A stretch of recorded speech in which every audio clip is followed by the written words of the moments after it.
Alright guys, so welcome back into another PGA DFS video. We got the Travelers Championship and we're going live right now. I'm not really sure about the audio quality right now. Let me pull it up real quick. Let me pull up the next slide real quick. Alright guys, so welcome in. I do want to mention right now, there's a freaking power washer going on in the background, so I'm a little bit worried about the audio picking that up. Hopefully it's not, and if it is, I apologize. Nothing I can really do. I've been waiting for like the last half an hour waiting for that thing to stop, and no, it's still going. So hopefully that quits pretty soon. But other than that, let's just get right into it. So we're going to start off with the kind of a recap of the last video, going over the core plays from earlier video, the core plays video. So on the top end, I think Brooks and Cantlay are going to be fine options. We can definitely roll with one of those two. I think they're going to be popular options, but not super popular. And especially Brooks on FanDuel, where he's $1,000 more than everyone else. You can kind of avoid him, but on FanDuel, the pricing is kind of easier this week. So maybe we're going to be playing on there a little bit as well. But yeah, I think both those guys are going to be phenomenal options. Obviously, Patrick Cantlay, we already touched on him last week. First in par 4 scoring, first in birdie or better percentage, third in strokes gained total. I mean, he's just checking all the boxes, especially with that T15 here last year and that great current form. I really like him as an option. The one play I'm a little bit worried about actually now, looking at some of the ownership, is Paul Casey. He is a popular option, and I mean, I get it. He's a great player and all, and he's priced down pretty low. I was just surprised at how many people liked him, and even people on the PGA Tour show or Golf Channel were saying that he's a good pick. People on Golf Digest were saying that he's a good pick as well. So that makes me nervous when everyone else is kind of trying to say that he's a good pick as well. Maybe we come down ownership-wise on him, but I still think Paul Casey is going to be an excellent cash option. Obviously, he's checking all the boxes that we want to see from him. Then next, if you wanted to play someone like Jason Day or Justin Thomas, even Tommy Fleetwood, I think you can. Those are going to be more GPP options. Now, I don't love them, but if Drew guys are finding reasons to play them, I wouldn't blame you at all. The next play I want to touch on is Bryson DeChambeau. Now, DeChambeau does worry me just because of his recent form isn't the best, but this is honestly one of those get-right courses, and I could easily see Bryson going off and maybe even winning this thing, but I could also see him missing the cut. It's kind of a weird feeling with Bryson this week. Okay, now the pressure washer is going hard right now. I don't know what's going on. It's really making me mad. Really frustrating me. Hey, got to overcome adversity. That pressure washer is adversity right now. But Bryson, he is 4th in total driving, which is a really nice stat that we like to look at this week. 25th in strokes gained total. And his birdie or better percentage is 32nd. And, that's pretty good as well. Like I said, I just wish he had a little bit better form. Definitely makes for a great GPP option because I can see him going on and winning it. Now, going a little bit lower, Mark Leishman, Tony Finau, Louis, and Phil, those are all options that I'm not really going to be going with this week. Bubba Watson, 3-time winner. If you want to play him, you can. I think he makes for a great GPP option, but I'm not sure I want to do that. The next option, Brent Snedeker. Now, with Snedeker, I was flirting around the idea of having him in the cash build, and I didn't go that route. I wanted to, but I just couldn't really do that route. Trying to refresh the chat here. I don't know if my settings are working as well as it normally is. I'm not seeing any questions come up. Typically, we have a few, so if you have questions, make sure to ask them. Be happy to answer them. But Snedeker, not a bad option. T14 in 2017, T10 in 2015. Now, we know he's a great putter, and we know that he can kind of plot his way around the course. And I do think he'll have a good week here this week. But I like the options a little bit beneath his salary. You got Patrick Reed there. I don't like him. He's a GPP option, but he is a good bank grass putter. I'm not going to be playing him, but if you did, I would get it. Chez, I think he's just priced up a little bit too much. If he was priced at $8K, I'd probably play him a little bit more. And then Jason Kokrak, Kevin Streelman, great options. I like those two options a lot, especially in cash and GPP. They're just checking all the boxes now. They're both coming off of missed cuts here last year. But other than that, they're probably having the best years of their career as well. You look at Charlie Hoffman, who has tremendous course history. The thing about Charlie Hoffman is, if you look at his last event, he had just missed the cut, barely. He barely missed the cut in his last event. And now he comes to a course where he has really good course history. So I could really see Charlie Hoffman kind of being more of a sneaky option that just goes out and dominates. And I want to touch on him a little bit more. So you look at his strokes gained total, 54th. Strokes gained approach, 28th. Strokes gained from that, mid iron distance, we'll call it 20th. And strokes gained putting 72nd, so that's not bad. And he has been performing well recently as well. If you look at his last 4 weeks or 24 round stats, they're even better. So he's a decent option as well. Let's go a little bit lower here. So after Charlie Hoffman, if you wanted to go with Victor Hovland, you could, but I will touch on him later on in the video because there is a site where he is priced too low and you can just lock him in on that site, and I'll touch on that later on in the video because he just makes for a great option there, and that's one of the reasons why I'm not going to be playing him on DraftKings, just because I'm going to have so much ownership for him on that other site that I don't see the point in doing it on this site, especially when I already touched on this in the last video. Colin Morikawa is significantly cheaper than him. They're pretty much the same play. So that's kind of the route I'm going with there. Emiliano Grillo, we already touched on him. He's a great cash option. I do like him as well. Got a question coming in at 73,100. Who do you like more, Kang, Wolf, or Stanley? Let's pull it up. Let me look at the stats here. Kang, Wolf, or Stanley? No, Sung Kang was catching my eye this week. And, he's decent stat fit. He's not the best, but Kyle Stanley does have that course history here. That's pretty good. And obviously Matthew Wolff, the young guy making his first appearance. That's a really good question. My question would also be, why not just go with my guy Troy Merritt this week, who makes for a better GPP option? I think just a better stat fit. He has popped on this course before. I'd rather do that. But to answer your question specifically, let's go with Sung Kang. I don't love it. I don't love it at all. I would probably just go down to someone like Troy Merritt, or even go down a little bit lower in that 7K range. Even go with someone like Brian Sturd, Harris English, maybe even go lower than that if you want to. Peter Malnati, not a bad option. But hopefully that helps you a little bit. I know those are kind of difficult questions. Heard they did the greens to Paul hand. Oh, I didn't see that. They could have. What I saw, I didn't look into this too much, but I thought it was bent grass. If anyone knows, comment in the comment section. We can look at that. I know that a lot of courses have been, kind of changing a lot. And I know the past few events had done remakes or whatever, changed the greens in the last 5 years. So I'm not sure, but I thought it was bent grass. If anyone can verify that, please do. Hadley. So Hadley, this is another one of those plays where if you were finding reasons to play him, I don't want to talk you out of it, but this is a play that I'm not going to be rolling with just because of that price range. There's other players in that price range that I would rather play. So we'll just look $100 more. I think Lucas Glover is a better GPP option than him just because of the stat fit. Now, he doesn't have good course history. But Joaquin Niemann, I think that's a play that I like a lot. Joaquin Niemann is coming back into form. He's a guy that could really go on and take advantage of this course. Look at Brian Harman. I think Brian Harman is a sneaky GPP option at that 7,400 range. T6 last year, T35 the year before that, miscut, and then a third overall finish. Brian Harman is starting to come back into form, so I really don't mind that option. So if, right in that price range, I would either, try to get up to probably Russell Knox if I could, or just drop down, go to Troy Merritt as a GPP option, or just go to the value option and change my GPP build with the remaining salary that I had. Is it crazy to go with Spieth? I don't think it's crazy to go with Spieth. I like him as an option. This isn't a course that should penalize you too much. And we've obviously seen Spieth play well. He won it here in 2017. We've seen him play well in courses that shouldn't fit his style of play currently, and he's just been able to go out and play well. So I really don't mind that option. He's made 9 straight cuts, and he's been a beast putter, and he is going to be able to putt well on these greens. So if you want to go with Spieth, I wouldn't talk you out of it at all. Which big names targeting in the afternoon? So I haven't looked. So the last thing I look at, and I always do this right at the end of the week after I do the live video or after I do the rest of my research, is I'll make about 4 lineups early tee time and 4 lineups afternoon tee time. And it's been weird. The last 3 weeks, we've been weighing a lot of money after day one because of the early tee time lineups that we did. Now, obviously, the lineups eventually balance out, but that's always a strategy that I just kind of like to do. But yeah, I haven't looked at the tee times just yet, but I'll do that after this video, so maybe I could tweet something out.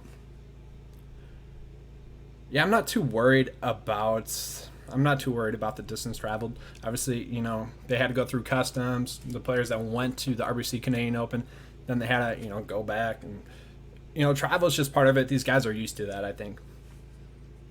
Okay, so Fantasy National has this poll. I'll have to look that up.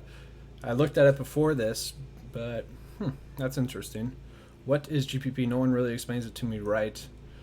So that's true. It does kind of seem like people have different definitions of GPP. Guaranteed player pool or prize pool. To me, I refer to that as tournaments. The tournament lineups. Okay, so when I say cash, I'm just playing in cash. Head-to-head lineups, single entry double ups, 50-50 double ups. Cash is that to me. GPPs are going to be tournaments. So that's just, exactly. Big tournaments. Exactly. And I know some people kind of do use that term a little bit differently, but that's how I use it. Jones Blitz, if you want to play him, you can. I wish he was I don't like the play.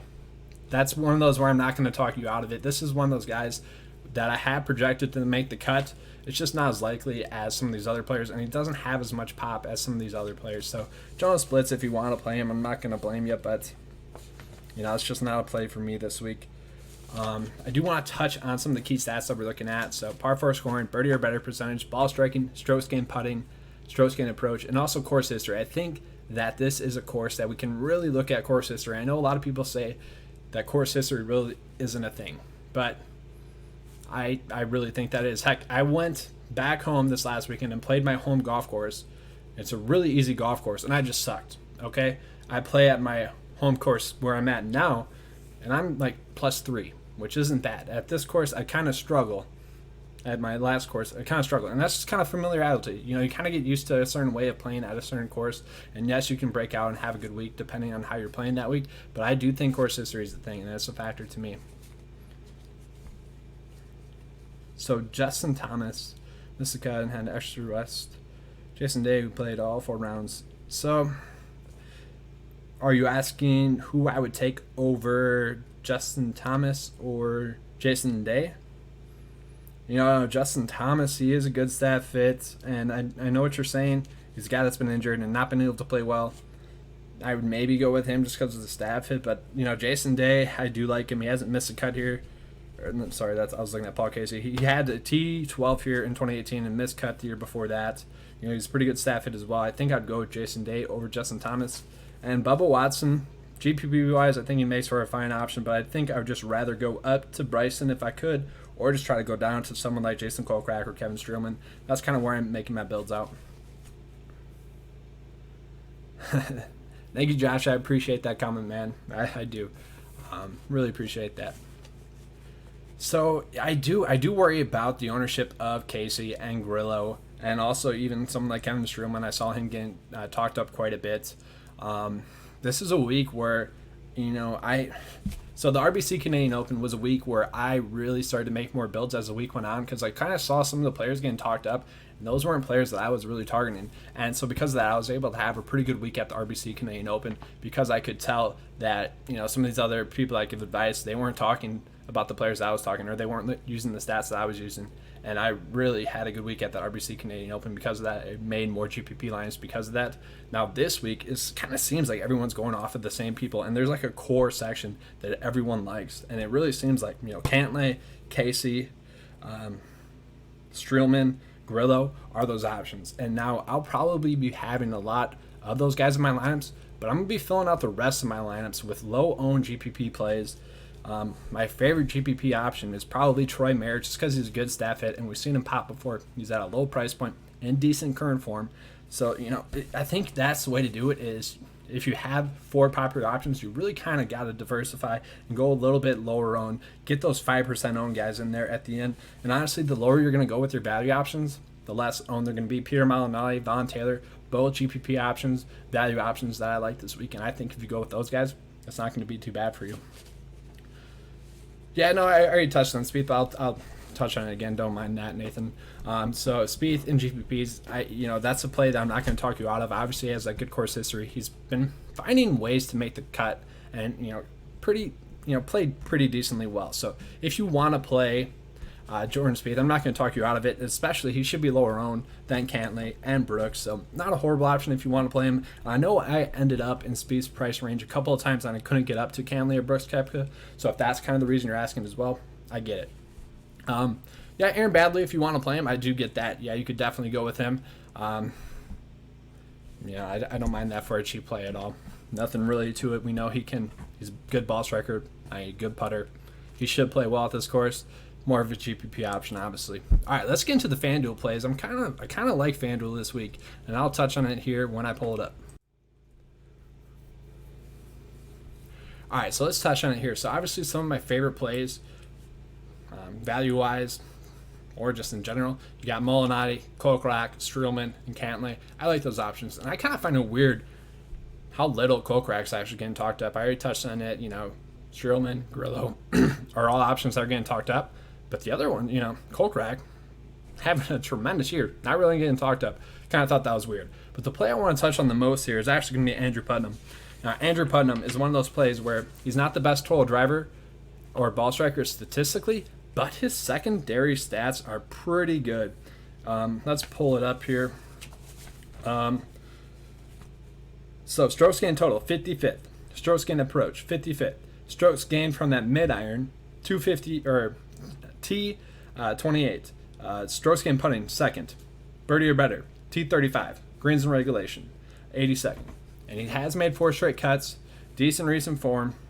Doesn't have course history. I don't mind that GPP option, especially on FanDuel where he's a little bit cheaper. You can fit him into your builds pretty easily.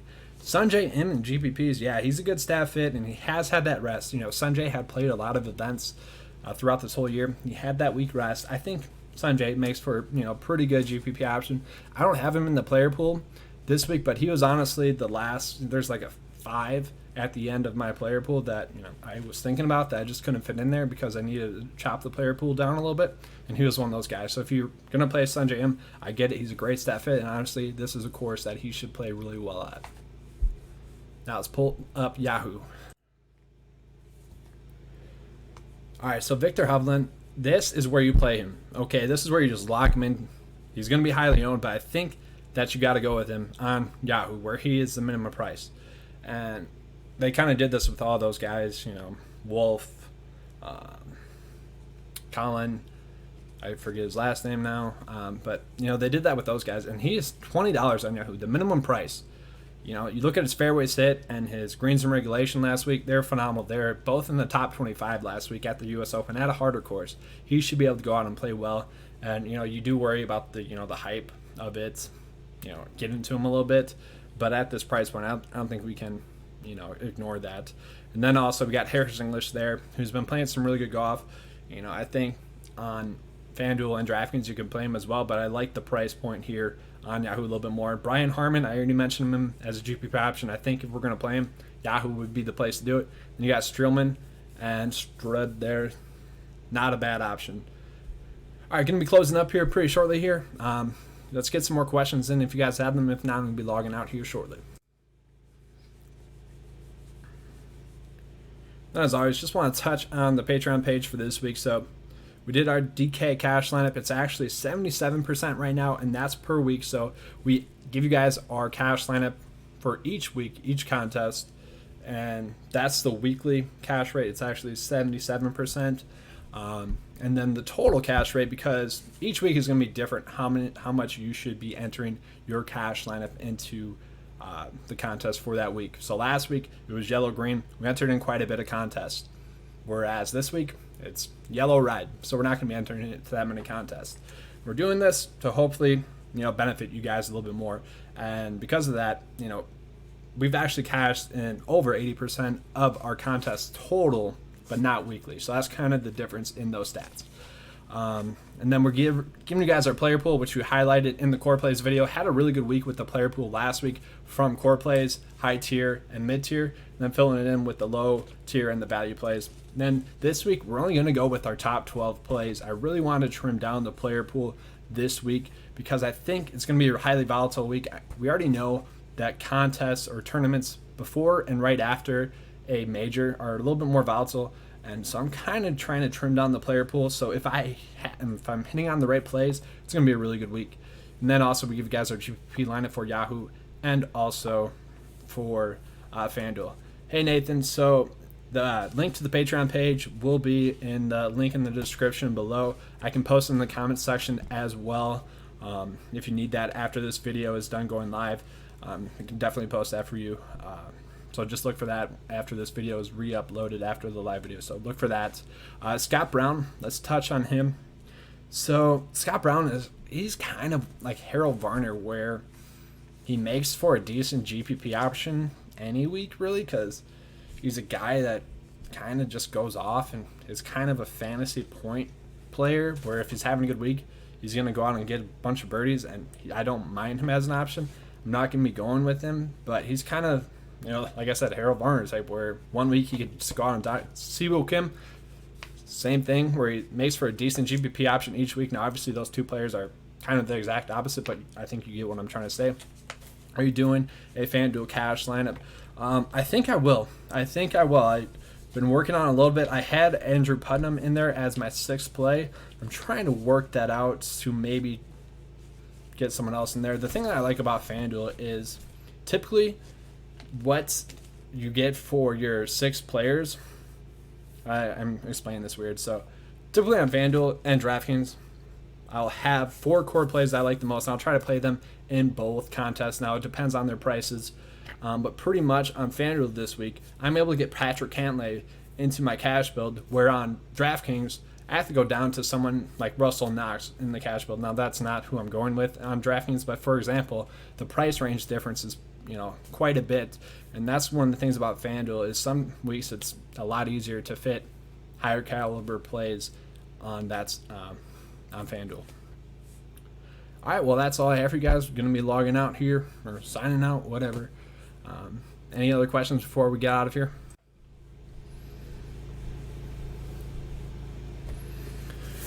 All right, well, that's all I have for you guys. Hope you enjoyed the video. If you did, please give me a like and subscribe. We got to 900 subscribers. I really appreciate that, guys. So trying to get to 1,000 here. Got another question. Let's talk about it. How would you rank these 3 for DK GPP? Chez, Kokrak, Strowman. So GPP wise, I think Strowman's going to be more owned, so I would put him last. No, I don't see. I worry about Chez. I think he's going to make the cut, but I don't know if he's going to top 20. I do think he's going to make the cut. So I think I would go Kokrak number 1, Strowman, then Chez. All right. Hope you guys enjoyed. Please again like and subscribe if you did. And as always, let's keep cashing.